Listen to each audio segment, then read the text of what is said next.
오늘은 고린도후서 12장 1절로 10절 말씀 가지고 내 육체에게 가시가 주어졌다, 이런 주제로 말씀을 나누겠습니다. 고린도후서 12장 1절로 4절, 첫 번째 대지로 14년 전에 크리스토스 안에 있던 사람. 첫 번째 1절, 나와 동반하지 않지만 자랑함이 마땅하다. 왜냐하면 주의 환상 삶과 계시 삶에 이르고자 나는 갈 것이다. 나와 동반하지 않지만 자랑함이 마땅하다. 이 동반이라고 하는 이 단어를 갖다가 쉼페로라는 단어인데 유익하다라는 단어로 번역을 했어요. 함께 또는 공동으로 운반하는 거예요. 공동으로 운반하는 거니까 그게 어떻게 유익이라는 단어로 번역이 가능합니까? 동반이라는 단어입니다. 공동으로 운반하는 거예요. 함께 운반하는 거예요.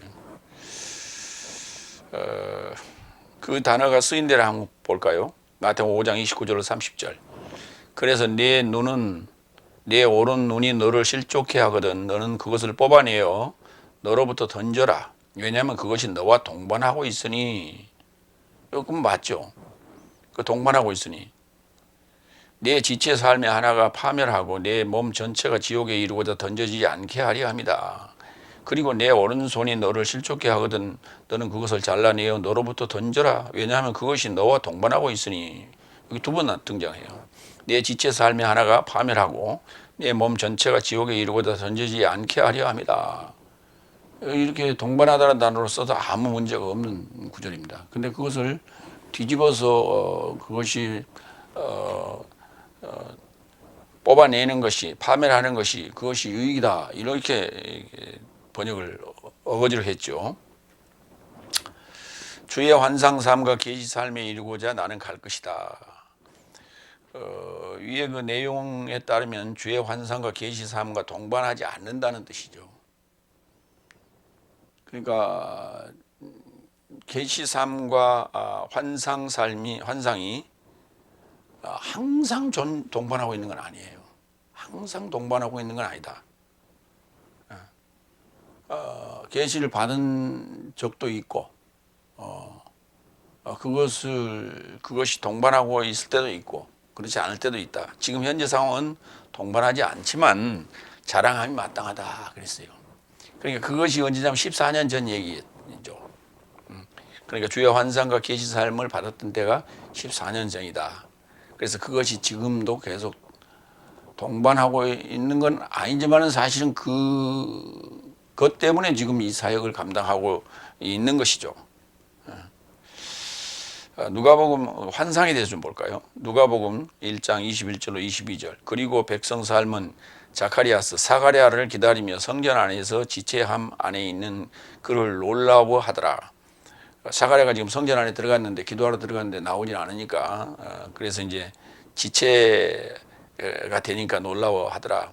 그런데 그가 나와서 저 삶에게 말을 할 수 없자 이 벙어리가 됐어요. 저 삶은 그가 성전 안에서 환상을 본 줄로 인식하였다. 그리고 그는 저 삶에게 몸짓하더니 벙어리로 마냥 지내더라. 몸짓만 하지 말을 못하더래요. 그래서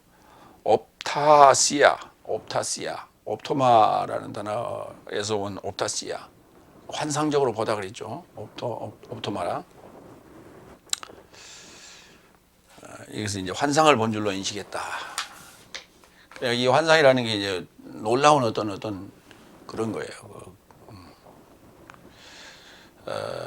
그 다음에 이제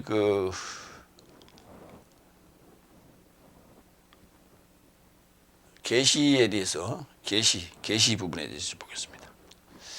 누가복음 같은 1장 지나서 2장입니다. 2장 29절 32절.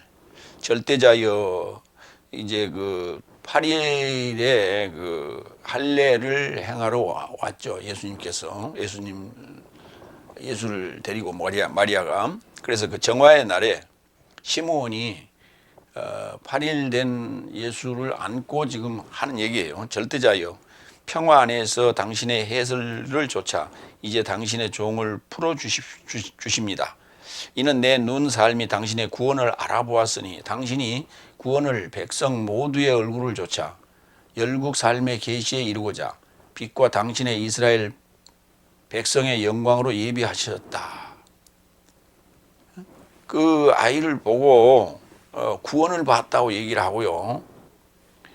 열국 삶의 계시에 이루고자 열국 삶의 계시화하려고 빛과 당신의 이스라엘 백성의 영광으로 예비하셨다고요. 그러니까 예수님의 그 출생의 목적을 여기 분명하게 표시했어요. 열국 삶의 계시화, 열국 삶의 계시화, 이방 삶의 계시화. 아주 중요한 얘기예요. 그러니까 구약에서 요나를 통해서 니느웨의 복음을 강제적으로 전하게 했던 이 사건 외에 구약의 말라기까지는 열국의 복음을 증언한 적이 없어요. 그런데 예수님께서 말씀하시기를 나는 요나의 표적밖에는 보일 표적이 없다고 그랬죠. 그 말이 무슨 말이냐. 여기 지금 설명하고 있는 거예요. 누가 보면 2장 30절에서 32절에서 열국 삶의 계시화를 목적으로 빛과 당신의 이스라엘 백성의 영광, 빛과 영광으로 예비하셨다고요. 빛과 영광으로 예비하셨다고. 이스라엘 백성의 영광으로 예비하셨어요. 거기서부터 출발하는 거예요. 그래서 사도행전 1장에 예루살렘과 유다와 사마리아와 땅끝까지 이르러 내 증인이 될지니라 그랬죠. 예루살렘으로부터 출발하는 거예요. 이스라엘로부터 출발해 나가는 거예요. 근데 그것이 어디까지냐? 열국의 계시화를 목적으로 하고 있다. 굉장히 중요한 얘기예요. 그것과 누가복음을 쓴 누가는 이방에서 픽업된 그 바울의 제자죠. 바울이 열국의 사도로서 이 누가복음을 기록하게 하죠. 누가복음을 기록하게 합니다. 그런데 그 바울의 사역과 열국 삶의 계시화는 매치가 되는 얘기입니다. 다음 그런가 하면 이제 계시록 하면 우리는 이제 계시의 총화, 계시의 어떤 전부 이렇게 볼 수가 있어요. 그런데 계시라고 하는 아포칼립시스라고 하는 이 단어는 계시록 1장 1절에 딱 한 번 쓰이고 그 이유는 없어요. 1장 1절에 한 번 딱 쓰이고 없어요.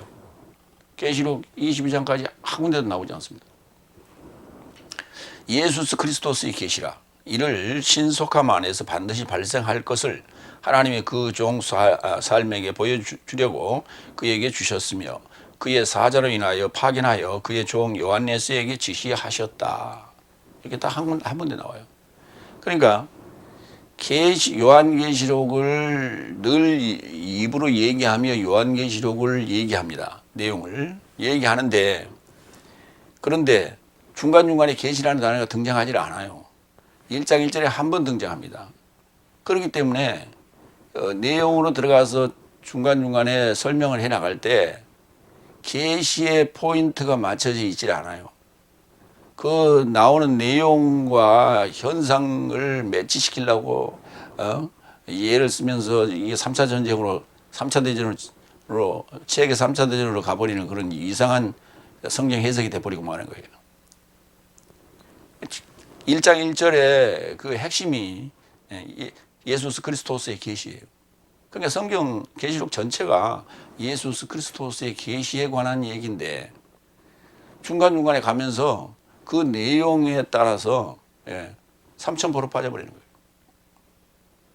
그래서 1장 1절에 예수스 그리스도스의 계시에 대한 내용이라는 사실을 그 내용이 너무 이렇게 확대되고 확장되고 기이한 내용으로 기록이 됐으니까 거기에 빠져서 삼천포로 빠지고 마는 거예요. 그래서 기록한 목적 자체를 잃어버리고 있는 거예요. 그게 계시록의 지금 현 시점이다 이렇게 말할 수 있어요. 이와 같이 그 환상과 계시 삶이 동반하지는 않지만 자랑함이 마땅하다 하면서 이제 2절로 들어갑니다. 나는 14년 전에 그리스도스 안에 있던 사람을 알아본 것이다. 알아본 것이다가 현재 완료 능동태예요. 그러니까 14년 전 얘기를 하면은 14년 전에 내가 알았다 라고 과거로 써야 돼요. 부정과거로 써야 되는데 현재 완료 능동태로 알아본 것이다 그랬어요. 그러니까 그때 14년 전 사건이지만 그 사건 이후 그 사건 발생의 목적은 지금까지 유효하다. 그래서 현재 완료형이다. 이렇게 얘기하고 있는 거예요. 굉장히 중요한 단어예요. 이 단어가 여러 번 나옵니다. 나는 14년 전에 그리스도스 안에 있던 사람을 알아본 것이다. 몸 안에인지 나는 알아보지 못한 것이고, 그것도 현재 완료 능동태의 부정사예요. 부정이에요. 몸 안에인지 나는 알아보지, 몸 밖에인지 몸 안에인지 알아보지 못한 것이지만 셋째 하늘에 잡아 채워진 이것을 하나님께서는 알아본 것이다. 또 현재 완료 능동태로 썼어요. 내가 알아본 것도 현재 완료 능동태, 알아보지 못한 것도 현재 완료 능동태, 하나님께서 알아본 것도 현재 완료 능동태로 썼어요. 2절, 나도 이런 사람을 알아보는 것이니, 또 그랬어요.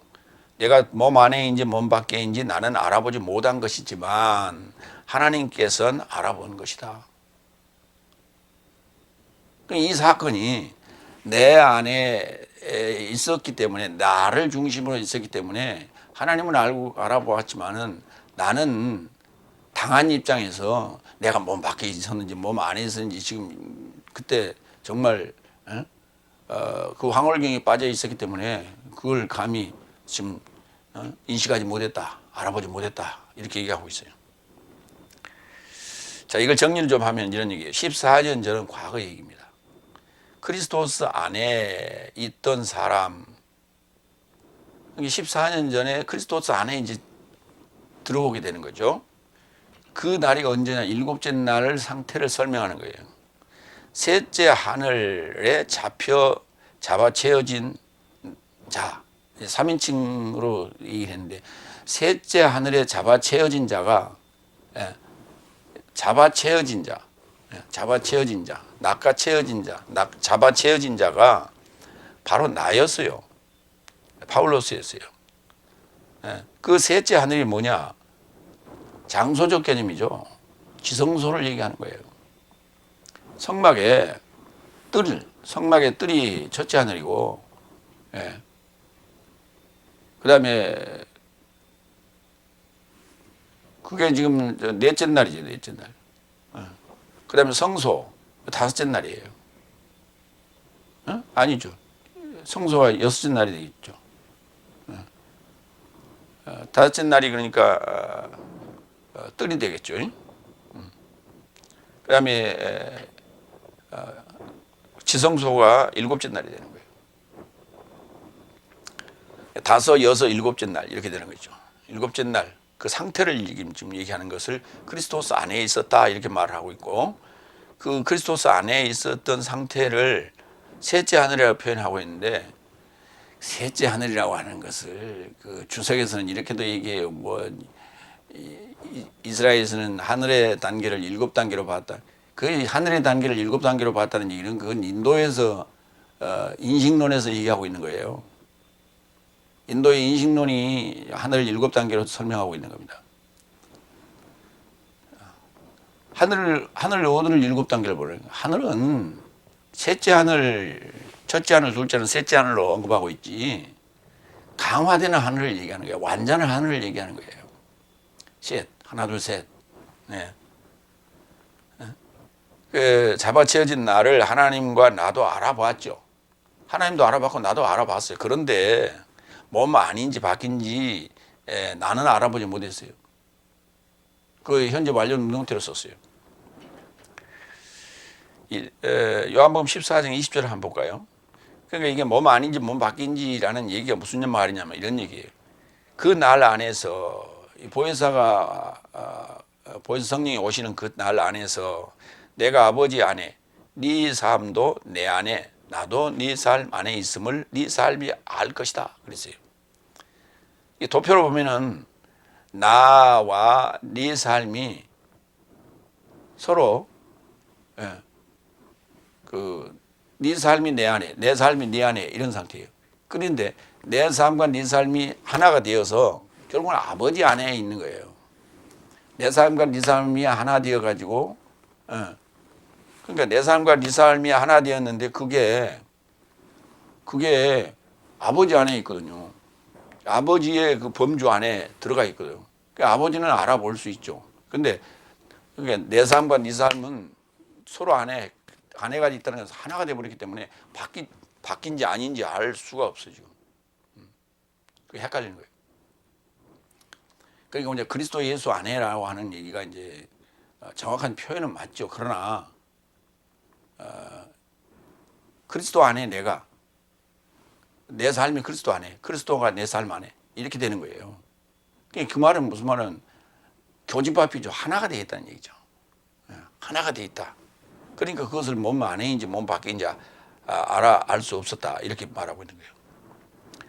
자바체다라고 하는 단어를 보고 이거 수동태로 썼어요. 하르파조라는 단어인데 데살로니가전서 4장 16절로 17절을 보겠습니다.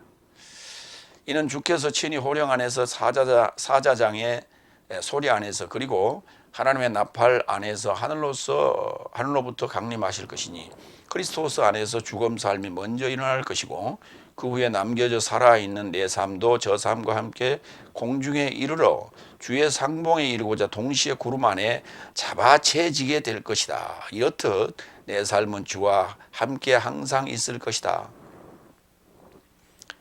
주와 함께 항상 있을 것이다. 주와 함께 항상 있을 것이다. 그러니까 주 안에 들어간 상황을 지금 구름 안에 잡아채졌다 이렇게 표현하고 있는 거예요. 구름 안에 잡아채졌다. 구름이 뭡니까? 저 하늘에 있는 둥둥 뭉게구름인지 무슨 양떼구름인지 그런 구름 안에 들어가 봐요. 퐁 빠져버리지. 중량이 있으니까. 그런 얘기가 아니에요. 그 구름을 얘기하는 것이 아니라 증인들을 구름 같은 증인들이라고 그랬죠. 증인들과 하나가 되어 있는 거예요. 증인들 안에 믿음의 선진들이라고 표현하고 있죠. 그 증인들 안에 하나가 되어 있는 거예요. 증인이 둘러싸여 있는 거예요. 그러니까 일곱째 날을 중심으로 한 날서부터 여섯째 날까지 모든 증인들이 다 싸고 있는 거예요, 나를.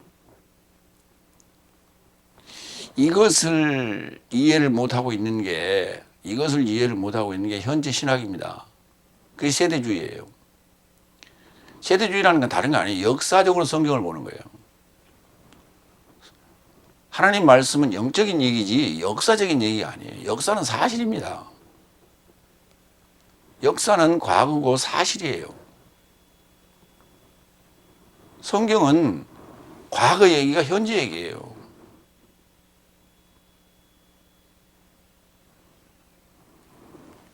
출애굽 얘기가 나의 얘기고 나의 현재 얘기예요.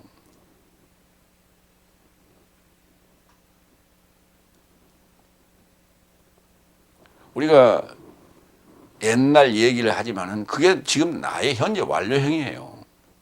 그 과거가 나에게 존재했기 때문에 현재 내가 존재하는 거예요. 그것을 현재 완료형이라고 그래요.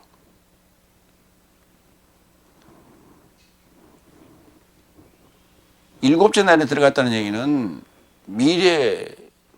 내가 가야 될 그 미래의 열차에 이미 탄 거예요. 그래서 미래는 존재하지 않아요, 이제. 뭐만 존재합니까? 과거만 존재하죠. 근데 과거만 존재한다는 얘기는 미래가 있을 때 과거가 존재하는 거예요. 그래서 미래가 없을 때는 그것을 현재라고 부르는 거예요. 과거를 현재라고 부르는 거예요. 그래서 현재의 진행적 개념이라면 현재 완료형이라 이렇게 표현할 수가 있어요. 현재 완료형이다. 예, 하나하나 현재가 완료되어 가고 있는 거예요. 일곱째 날 열차에 이미 탑승했어요. 일곱째 날 열차에 탑승했다는 얘기는 현재예요. 그래서 현재 완료가 진행되고 있다. 그 현재 완료라고 하는 것은 과거에 있었던 일이 없으면 현재가 될 수도 없고 현재 완료가 될 수도 없어요. 그래서 우리 인생의 과거에서도 과거를 봐도 그 과거가 나를 지금 실패한 나의 과거일 수도 있고 성공한 나의 과거일 수도 있어요. 실패한 나의 과거일 때는 기억하기 싫은 과거들이에요. 그러나 성공한 나의 과거는 그것이 아름다운 미담으로 얘기할 수 있어요. 오늘 지금 고린도후서에서 파울로스가 지나온 그 1차, 2차, 3차 전도 여행에서 겪었던 수많은 그 난관, 고난, 역경 등등을 지금 오늘 언급을 하고 있죠. 6장에서도 얘기하고 있고 10장에서도 얘기하고 있잖아요. 이것들은 뭐냐면 현재 파울로스가 존재하는 하게 된 이유들을 설명하는 거예요. 그것이 없이 현재의 파울로스는 존재할 수 없는 거예요. 현재의 파울로스가 현재 완료형인 거예요.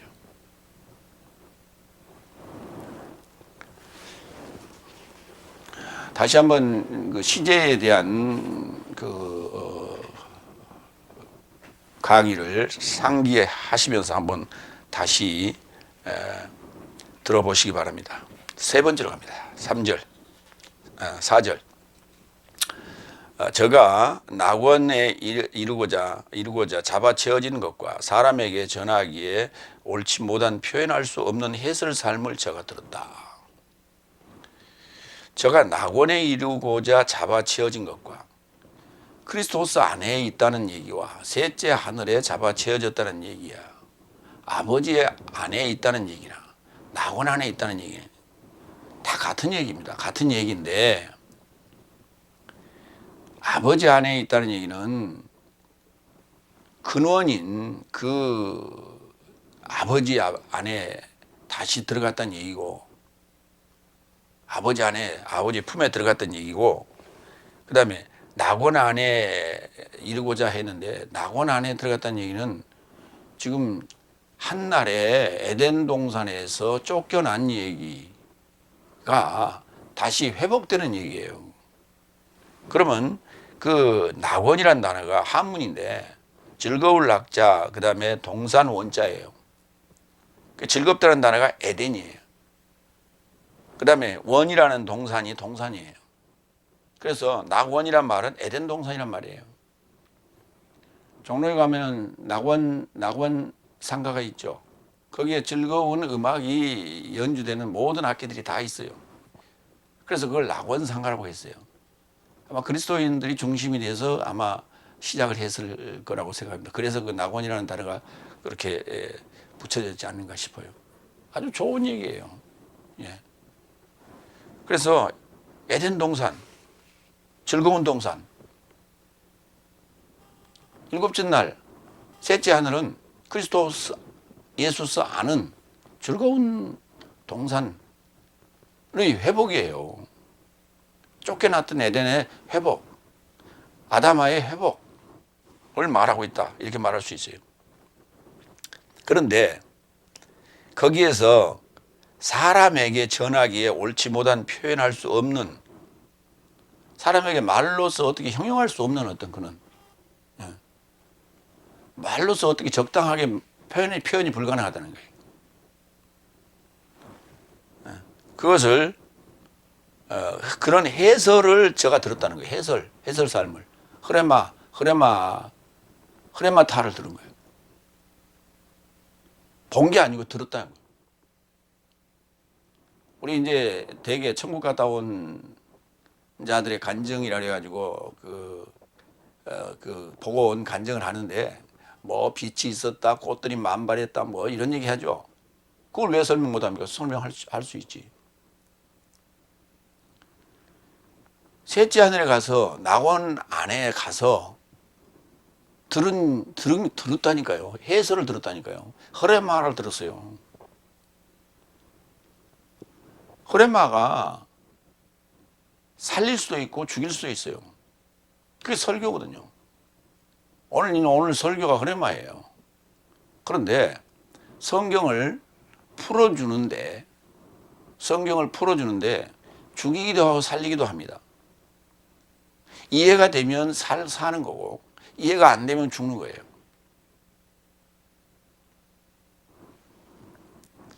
삼위일체를 설명할 때 기본적으로 설명하는 게 1 플러스 1 플러스 1은 3이다가 아니라 2이다 말이 안 되죠. 우선 수식이 정당하지 않아요. 고로 1 곱하기 1 곱하기 1 이꼴 1이라고 일단 시작해야 되는 거예요. 그게 삼위일체를 설명하는 아주 기본 공식이에요.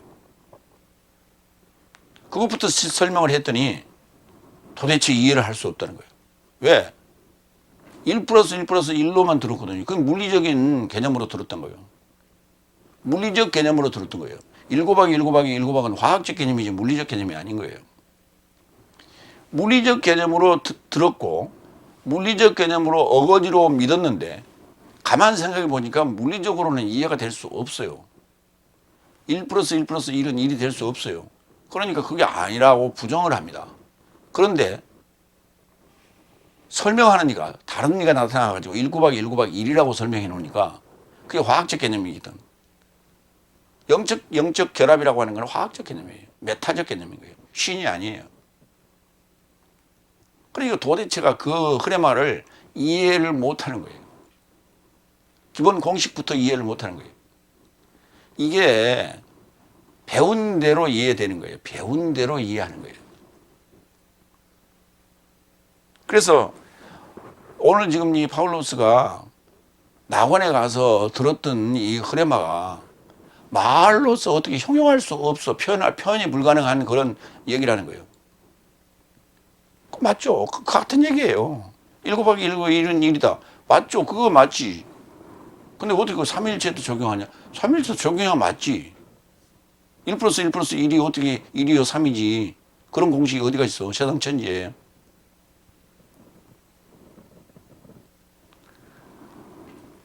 아니 물 더하기, 커피 더하기, 설탕 더하기 하지 않습니까? 물리적 결합인 것 같죠? 더하기 했어요. 그러나 실제로는 그게 결합이 일어난 거예요. 메타가 일어난 거예요. 그래서 화학적 결합이 일어난 거예요. 화학적 결합이 일어났어요. 그래서 그 맛이 섞어져 버린 거예요. 그래서 화학적 결합이 일어난 것이지 그게 물리적 결합이 일어난 게 아니에요. 착각을 하고 있는 거예요.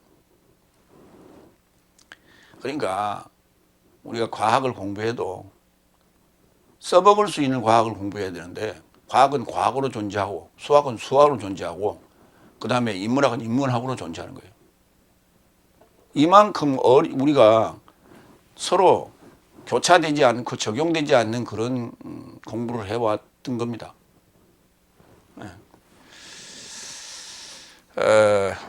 그러니까 과거 14년 전 크리스토스 안에 일곱째 날 상태 현재 완료예요. 셋째 하늘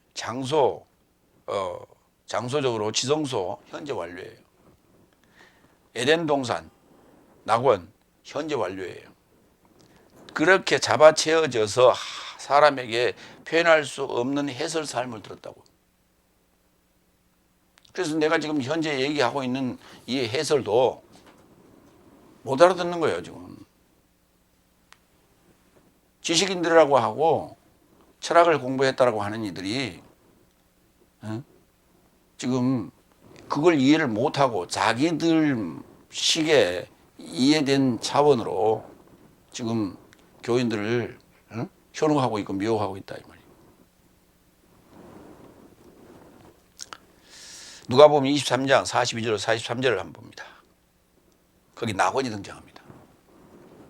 그리고 그가 말하더라. 여기 이제 예수님께서 십자가에 못 박히셨을 때 좌우의 강도도 함께 못 박혔죠. 그 우편 강도 하는 얘기예요.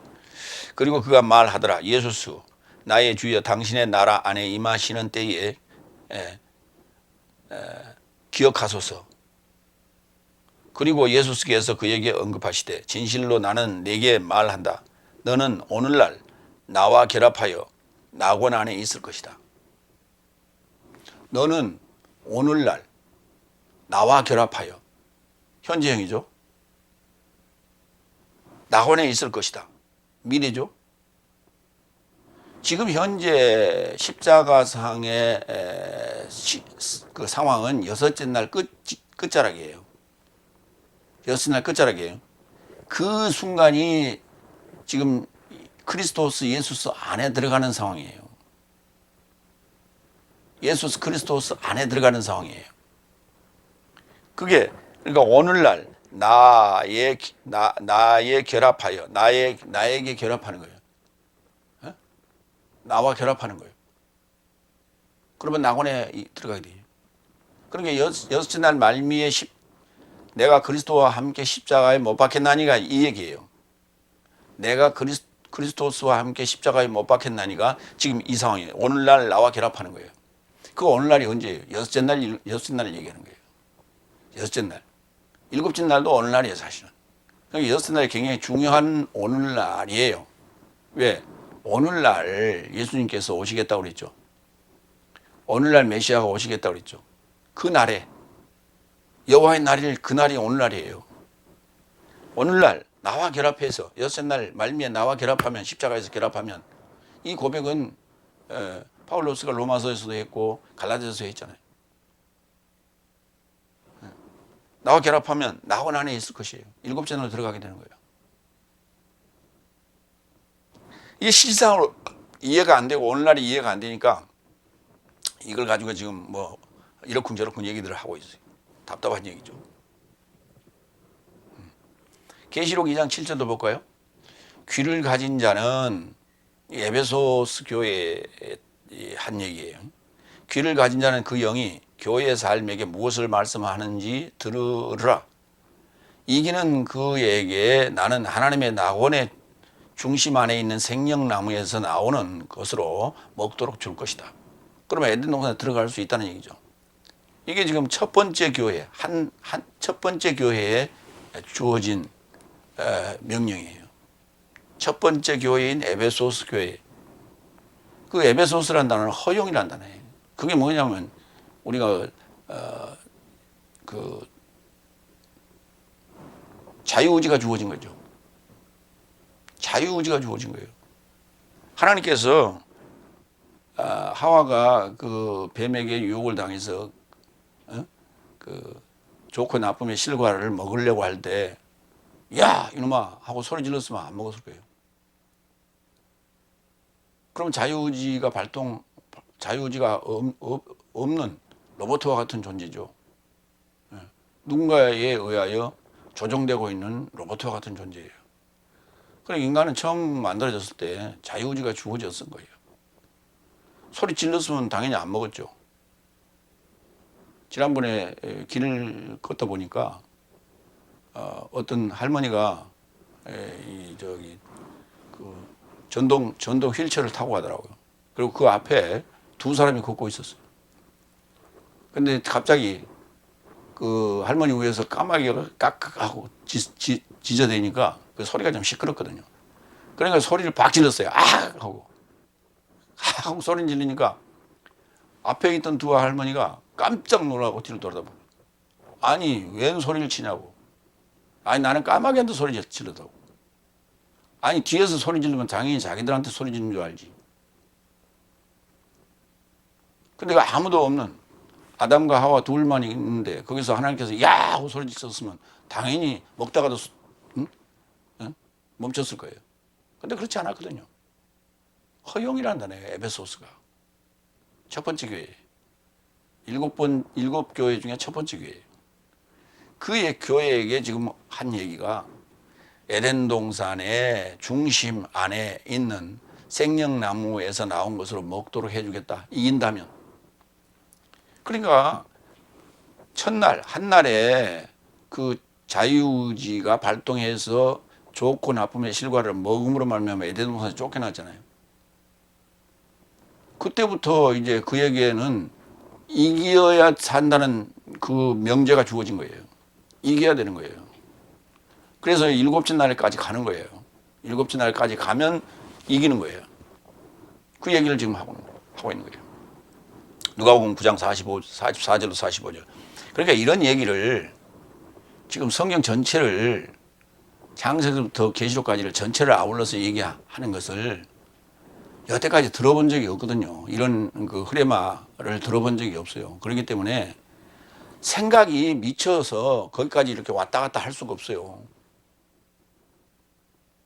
아득한 옛날 얘기거든요. 지금 그들의 역사 속에는, 역사적인 성경관 속에는, 다시 말해서 세대주의적 성경관 속 그 성경관을 갖고 있는 자들에게는 이해할 수 없는 엄청난 먼 6천 년 전의 얘기이기 때문에 그게 그 생각이 미치지를 못해 거기까지. 그러니까 이런 얘기들이 저는 쉽게 하지만은 듣는 이들에게는 정말 사람에게 정말 말로 형용할 수 없는 그런 흐레마예요. 그래서 생각의 폭을 넓히지 않으면은 불가능한 얘기들입니다. 누가복음 9장 44절 45절. 네 삶은 이 말씀 삶을 네 삶의 귀 삶에 이루고자 두어라. 왜냐하면 사람의 아들은 인자는 사람의 손에 이루고자 넘겨지길 기대한다고요. 그러나 저 삶이 이 해설을 깨닫지 못하더라. 당연하죠. 그걸 어떻게 그걸 이해를 하겠어요? 그리고 저 삶이 이것을 이해하지 못하게 하려고 가까이 덮여진 것이더라. 덮여졌다니까요. 응? 가까이 덮여진 것이다. 등잔 밑이 어둡다고요. 등잔 밑이 어둡다고. 예수님에게 직접, 메시아에게 직접 들었는데도, 하나님에게 직접 들었는데도 이해할 수가 없어요. 그리고 저 삶은 이 해설에 관하여 그를 탐문하기를 두려워하더라. 어떻게 그걸 물어보고 할 수가 없었더라. 그런 얘기예요. 해설, 흐레마. 그 해설 흐레마를 지금 이제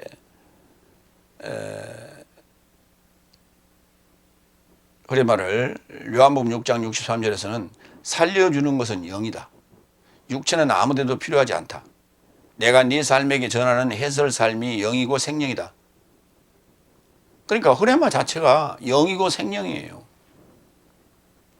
푸니마하고 조예예요. 그렇기 때문에 어려운 거예요. 이해하기가 어려운 거예요.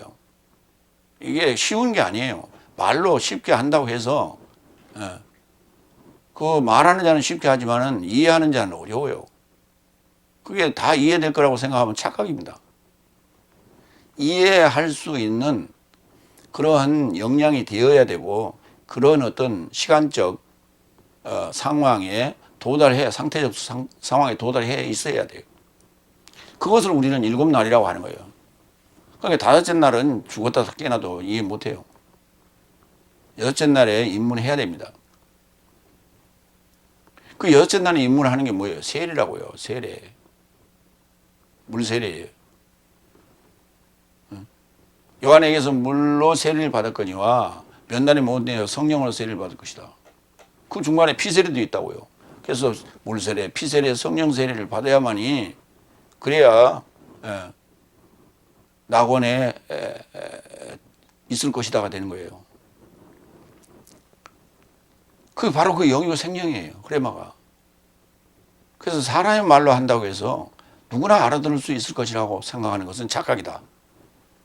그 쉬운 7박에 1도 이해를 못하는데 어떻게 이게 지금 갑자기 창세기에서 계시록까지 왔다 갔다 하는데 그걸 이해를 하겠어요? 쉽지 않죠. 로마서 10장 17절도 봅니다. 그러므로 믿음은 들음에서 나며 들음은 그리스도스의 해설로 인합니다. 예수님이 오셔서 6째 날에 믿음이라고 하는 것을 강조를 합니다. 그리고 믿음을 얘기합니다. 그래서 구약에서는 믿음을 얘기하지 않습니다. 5째 날에는 믿음을 얘기하지 않아요.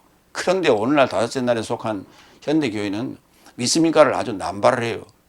믿습니까를 하도 남발을 해가지고 이제는 그것이 식상해가지고 믿습니까 안 해요. 이제는 신뢰한다라는 말로 바꿔요. 신뢰한다. believe가 아니라 trust, 신뢰한다.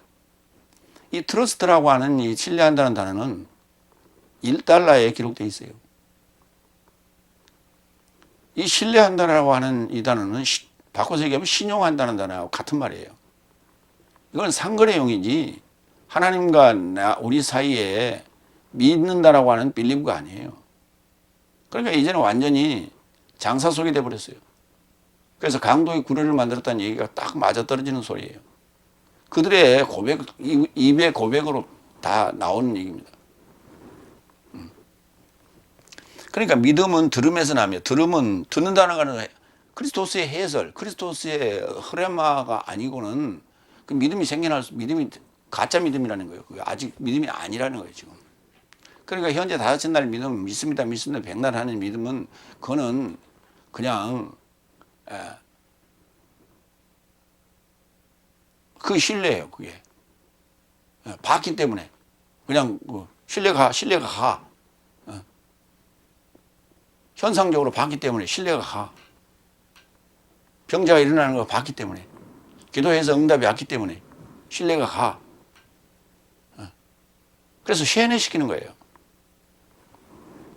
그래서 그거는 성경이 말하는 믿음이 아니에요. 믿음이라고 하는 것은 파울로스가 셋째 하늘에 들어갔다가 낙원에 갔다가 그리스도스 안에 있으면서 들은 것을 얘기하는 거예요. 그 얘기가 아니 파울로스가 한번 생각을 해보세요. 예수님을 직접 만난 적 없잖아요. 그러니까 이 14권이나 되는 그 바울 복음을 쓸 수 있는 것은 뭡니까? 그 중에 이제 그 전도 여행을 하면서 여러 가지 겪었던 얘기, 또 그들의 그 상담을 통해서 한 얘기. 그러나 그 내용들의 핵심은 성경이죠. 그 내용을 어떻게 알았어요? 언제 배웠어요? 어디서 배웠어요? 그게 지금 그 듣고 배운 게 그게 바로 셋째 하늘에서 듣고 배운 거 아니에요? 낙원에서 듣고 배운 거 아니에요? 그래서 그걸 풀어 쓰고 있잖아요. 그걸 풀어서 설교를 했더니 그것을 듣고 그것을 다시 자기의 신앙 고백으로 집약해 놓은 게 누가복음하고 마가복음 아니에요.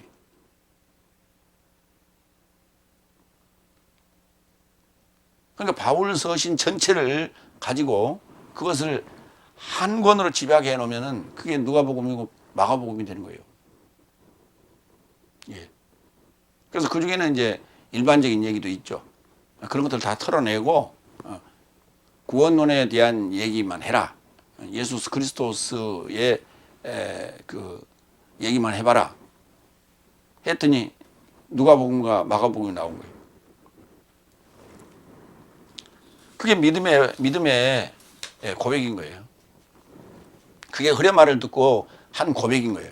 그게 믿음의 고백. 두 번째로 갑니다.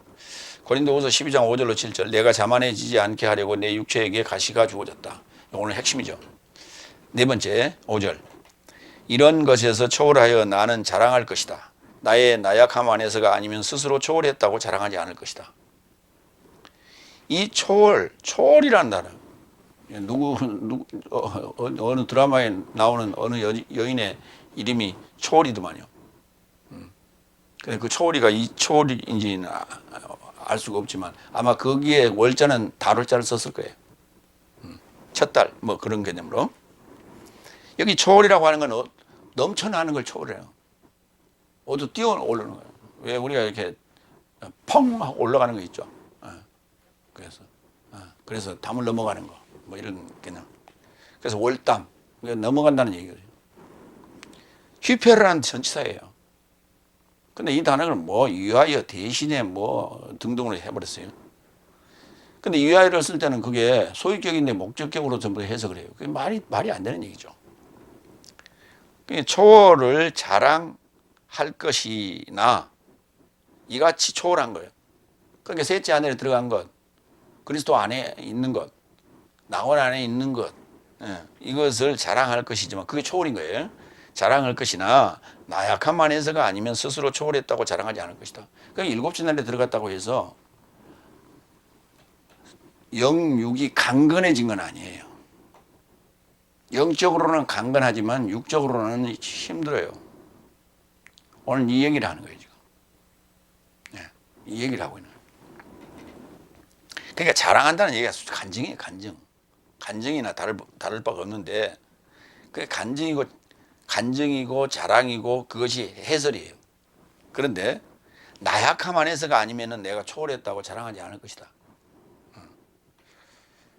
그래서 고린도후서 11장 30절에 얘기했죠. 자랑함이 마땅하거든 나의 나약함의 삶을 자랑할 것이다. 주 안에서 자랑할 것이다. 이렇게 얘기했죠. 주 안에서 자랑하든지 나약함 안에서 자랑하라. 이렇게 돼 있어요. 다섯 번째, 내가 만약 자랑하기를 원한다면 내가 어리석은 자가 되지 않을 것이다. 그렇죠. 어리석은 자가 되지 않는다는 얘기는 결국 나약함 안에서 자랑하기 때문에 그런 거예요. 왜냐하면 진리를 말할 것이기 때문이다. 그러나 누군가 내게 이르고자 나를 보거나 혹 내게서 어떤 것을 듣고서 그것을 초월하여 추리하지 않을까 삼가한다. 그러니까 영육 간에 아주 돌쇠와 같이 강건해져서 말한다면 그걸 누가 그 추월하거나 오해하거나 아니면 다른 생각을 하겠습니까? 그런데 외적으로 보이는 요소는 정말 보잘것없고 나약해 보이고 병약해 보이는데 메시지만 강하거든요. 그러니까 그것을 자기들이 퓨전 요리를 해서 이렇게 계산을 할 수 있다. 이게. 자기들에게 유리하게끔 계산할 수 있다. 이게. 그렇게 추리하지 않을까? 나는 삼가한다. 조심스럽다. 그렇게 얘기합니다. 고린도후서 6장 7절로 8절을 볼까요? 진리의 말씀 안에서 하나님의 능력 안에서 한 것이니 의의 병기로 인하여 옳은 삶도 좌익 삶이 되고 옳은 것을 얘기했는데도 좌익 삶이 되고 영광으로 인해도 수치가 되고 좋은 말로 인해도 험담이 되고 미혹하는 삶 같으나 참된 삶이다.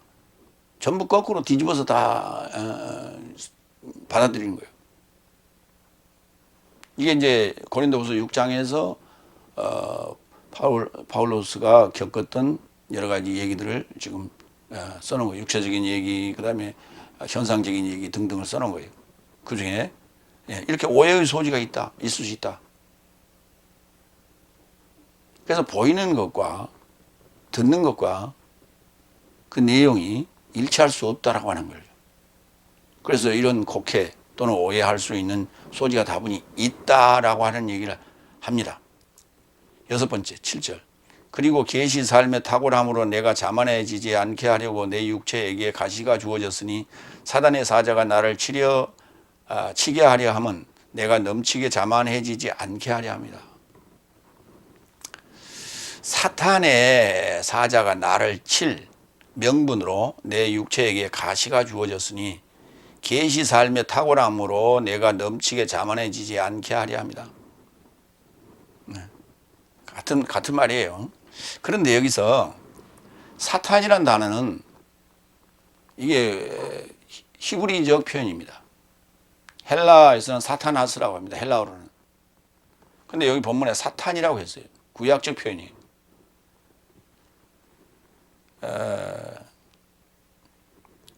그래서 여기 지금 치다라고 하는 단어, 나를 친다라고 하는 그 치다라는 단어가 콜라피조라는 단어인데 이 콜라피조가 얼굴을 때리고 이렇게 아주 때려서 느끼는 통증의 상황을 얘기하는 거예요. 때려서 또는 매를 치거나 이런 거예요. 고린도후서에 이제 이 표현이 하나 나오는데 4장 11절에 지금 시점까지도 내 삶은 굶주리고 목마르고 헐벗고 매맞으며 할 때 매맞는 단어가 콜라피조예요. 불안정했다. 그래서 이런 상황들이 불안정했다고 얘기해요. 정신적으로 정신분열을 일으킬 정도로 괴로웠다. 불안하고 괴로웠다 하는 얘기예요. 자, 그래서 이 사탄의 가시, 육체의 가시, 사탄이 치는 이 육체의 가시를 어떻게 이해해야 되느냐 하는 거예요. 그래서 이제 구약으로 돌아가서 사탄이라는 단어가 욥기서 2장 6절로 9절에 등장합니다. 여호와께서 사탄에게 이르시되 내가 그를 네 손에 붙이노라. 욥을 붙였죠. 오직 그의 생명은 해하지 말지니라. 사탄이 이에 여호와 앞에서 물러가서 욥을 쳐서 그 발바닥에서 정수리까지 악창이 나게 한지라. 욥이 제 가운데 앉아서 기와 조각을 가져다가 몸을 긁고 있더니 그 아내가 그에게 이르되 당신이 그래도 자기의 순전을 굳게 지키느냐 하나님을 욕하고 죽으라 이렇게 저주를 하기도 합니다. 자, 여기 사탄이 욥을 쳐서 그 발바닥에서 정수리까지 악창이 나게 했다. 이게 어쩌면 지금 파울로스에게 주어진 육체의 가시가 아닐까 유사한 거예요. 그렇게 볼 수가 있어요. 사탄이 지금 그렇게 했어요.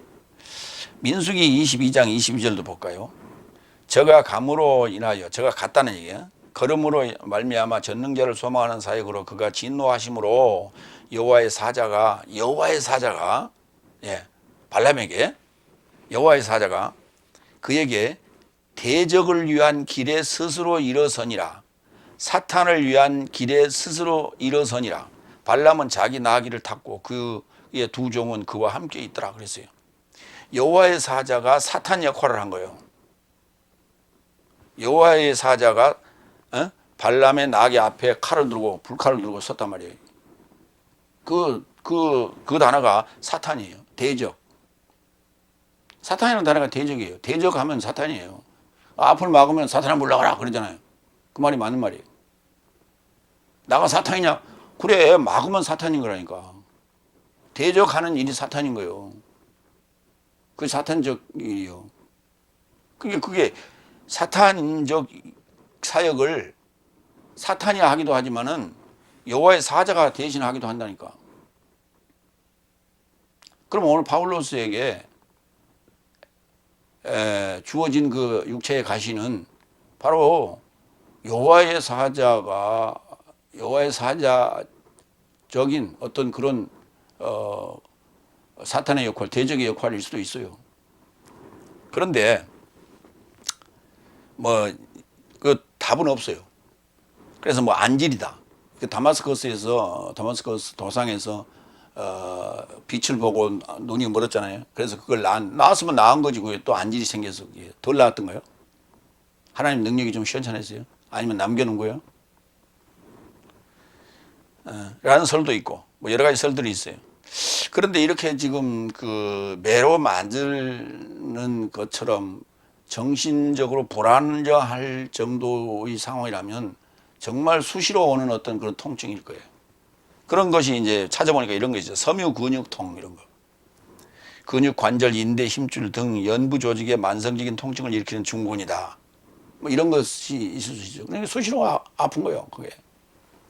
그 다음에 대상포진 같은 거. 이 대상포진 같은 경우는 수포가 발생합니다. 수포가 만들어지는데 그건 아닌 것 같기도 한데, 우리가 이제 정신적으로 너무 스트레스 받고 육체적으로 너무 힘들 때 이 대상포진 같은 게 생기기도 하죠.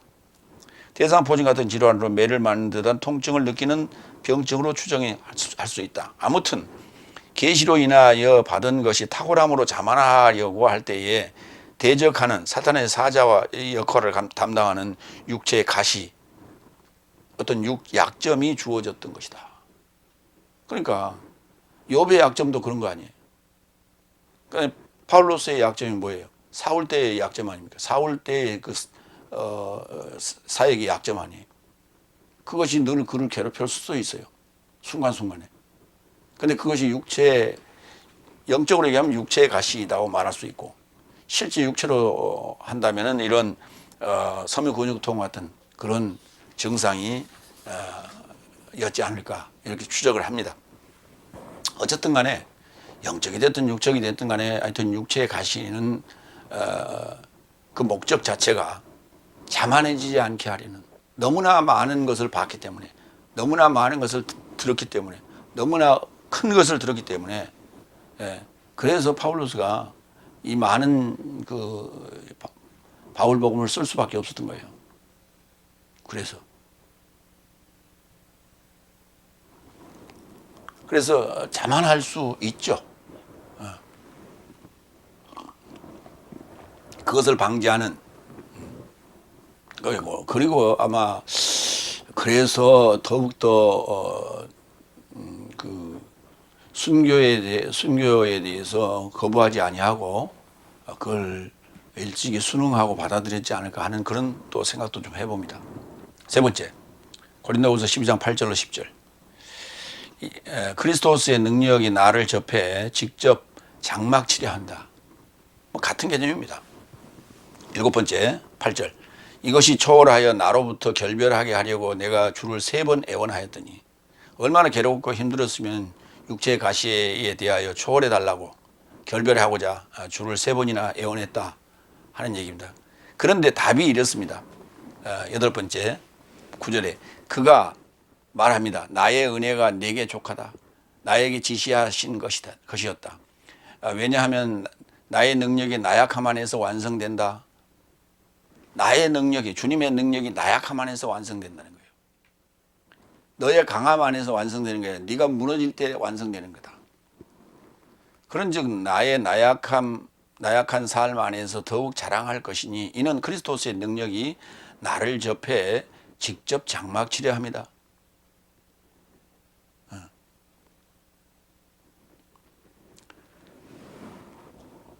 그러니까 나의 능력이 할 때는 주님의 능력이고 나의 나약함 안에서 더욱 자랑할 것이니 그것은 이제 파울로스를 얘기하는 것이고 그 다음에 나를 접해 직접 장막치려 한다는 것도 파울로스를 얘기하는 거예요. 고린도전서 15장 9절로 10절. 왜냐하면 나는 사도 삶에게 가장 작은 자이니 내가 하나님의 교회를 핍박하였기 때문에 사도라 초청됨이 적당치 못하다. 그러나 내가 있는 것은 하나님의 은혜로 있는 것이며 그의 은혜가 내게 이루고자 헛되이 발생하지 않았으니 오히려 모든 저 사람보다 더 많이 수고하였으나 오히려 내가 한 것이 아니라 나와 함께 하신 하나님의 은혜이다. 모든 것이 하나님의 은혜로 지금 귀결되는 그 고백을 고린도전서 15장에서 하고 있어요. 하나님 은혜로 된 것이다. 나의 나된 것이 하나님의 은혜로 된 것이다. 그렇죠. 나의 은혜가 내게 족하다는 얘기가 그 얘기예요. 그러니까 파울로스도 인간이기 때문에 힘들고 괴로울 때 하나님 앞에 애원합니다. 탄원도 합니다. 원망도 합니다. 그러나 그런 그 과정들을 겪으면서 하나님의 생각이 옳다라고 하는 것으로 이제 귀결되는 그런 고백들을 하게 되죠. 욥도 마찬가지지 않습니까? 계시록 7장 15절도 봅니다. 이를 인하여 저 삶이 하나님의 보좌 앞에 있고 그의 성전 안에서 밤과 낮 하나님으로 섬기니 하나님에게 섬기니 보좌에 접하여 앉으신 이가 저 삶을 접해 장막칠 것이다. 장막치다. 여기 이제 직접 장막치다라고 하는 거는 그 스케노라는 동사 앞에 에피라는 단어가 하나 더 붙었어요. 근데 그 직접 장막친다라는 에피 스케노는 고린도 후서에 딱 한 번 쓰였어요. 그래서 계시록 7장 15절 에피가 떨어진 스케노를 계시록 7장 15절에서 얘기했어요. 여기 누구냐? 흰옷 입은 무리들이에요. 흰옷 입은 무리들이 보좌에 접하여 앉으시니까 저 삶을 향해 장막칠 것이다. 14만 4천과 흰옷 입은 무리들이 이제 계시록 7장에 등장하는데 그때 보좌에 접하여 앉으시니까 저 삶을 접해 장막칠 것이다. 이렇게 저들을 덮어서 보호한다는 거예요. 이렇게. 이게 바로 일곱째 날 얘기하는 것이죠. 계시록에 예수 그리스도스가 계시되는 것은 바로 일곱째 인부터죠. 일곱째 인, 일곱 나팔, 일곱 대접 얘기를 하자는 거예요. 그게 목적인 거예요. 근데 그 얘기를 그것만 하면 좀 이상하니까 첫째 인부터, 그 다음에 첫째 나팔부터, 첫째 대접부터 얘기를 해나가는 거예요. 3단계로 지금 설명을 해나가는 거예요. 그게 계시록입니다. 아홉 번째 10절. 나는 나약함 안에서, 비난 안에서, 압박 안에서, 핍박 안에서, 권고 안에서 그리스도스가 초월함으로 나는 좋게 생각한다. 왜냐하면 언제든지 내가 나약하다면 나는 능력자이다. 여기 능력, 디나미스의 형용사형이에요. 나는 능력자이다. 시편 119편 71절로 72절. 고난당한 것이 내게 유익이라. 이로 인하여 내가 주의 윤례를 배우게 되었나이다. 고난당하는 것이 내게 유익이라. 이들은 유익이라. 그의 입의 법이 내게는 천천 금은보다 승하니라. 그의 입의 법이 내게는 천천 금은보다 승하니라. 그러니까 눈으로 보는 어떤 것이 중요한 게 아니고 들은 거라니까. 그래마 말로 형용할 수 없는, 사람에게 말로 형용할 수 없는, 말로 설명할 수 없는 어떤 흐레마, 이 들은 거요. 믿음은 들음에서 나는 거라니까. 그 들음은 흐레마라니까요. 이것이 바로 그의 입의 법이에요. 내게는 천천 금은보다 승합니다. 이런 고백이 나오는 거예요. 구약에서도 고린도전서 11장 32절. 내 삶이 주님에 의하여 판결받는 것은 내 삶이 세상과 함께 정죄받지 않게 하려고 훈육받는 것이다. 그러니까 훈육을 받음으로 말미암아 정죄받지 않는 거예요. 그러니까 선판결은 훈육과 같은 것이라는 거예요. 선판결이 이꼬르 훈육과 같은 거예요. 그것은 정죄받지 않게 하기 위함이다. 그러니까 이 고난당하고 가시를 줘서, 육체에 가시를 줘서 교만하지 않고 자만하지 않게 하는 것은 바로 정죄받지 않게 하래요. 일 죽어라고 해놓고 정죄받으면, 나중에 정죄받으면 그게 얼마나 억울해요. 슬피 울며 이를 갈미 있으리라, 이렇게 되는 것이죠. 왜? 제못에 겨워서 그렇게 교만하고 자만하고 자기 할 짓 다 했잖아요. 그래서 정죄받는 건 마땅한 얘기다, 이렇게 말할 수 있는 거예요. 히브리서 12장 10절로 12절. 육체의 아버지의 날은 적은 날 삶을 향해 생각하는 대로 저 삶에게 훈육하였으나, 육체의 아버지가 그렇죠. 영의 아버지는 그의 거룩함에 참여하고자 동반하는 일에 접하여 훈육하신다. 임재하는 자를 향하는 모든 훈육은, 임재하는 자를 향하는 모든 훈육은 오순절 성령을 얘기하는 거예요. 일곱째 날에 성령, 보혜사 성령을 얘기하는 거예요. 임재하는 자를 향하는 모든 훈육은 기쁨이 있다고 생각하지 않고 오히려 슬픔이라고 생각한다. 그렇죠. 훈육이나 그 판결받는 것은 그렇게 생각하죠. 나중에는 임재하는 그 나중에는 그로 인해 연단받은 삶에게 그는 의로운 평화로운 결실을 떼어 주신다. 의의 평화, 의의 평화의 결실을 떼준다고. 의의 평화의 멸류관을 받는다고. 결실. 마무리합니다. 14년 전 크리스토스 안에서 셋째 하늘에 잡아 채어사서 말로 형용할 수 없는 해설 삶을 듣고 계시의 탁월함으로 자만해지지 않게 하려고 육체 안에 가시를 주어 사탄의 사자로 인하여 치게 하였기에 주께 3번이나 예언했으나 그 내 은혜가 내게 족하다. 크리스토스의 능력이 나약함 안에서 장막을 쳐서 나로 능력자가 되게 함은 좋게 생각하여 나약함 안에서 늘 자랑하고 있다. 우리도 이 나약함 안에서 늘 자랑해야 할 것입니다. 아멘. 기도하겠습니다.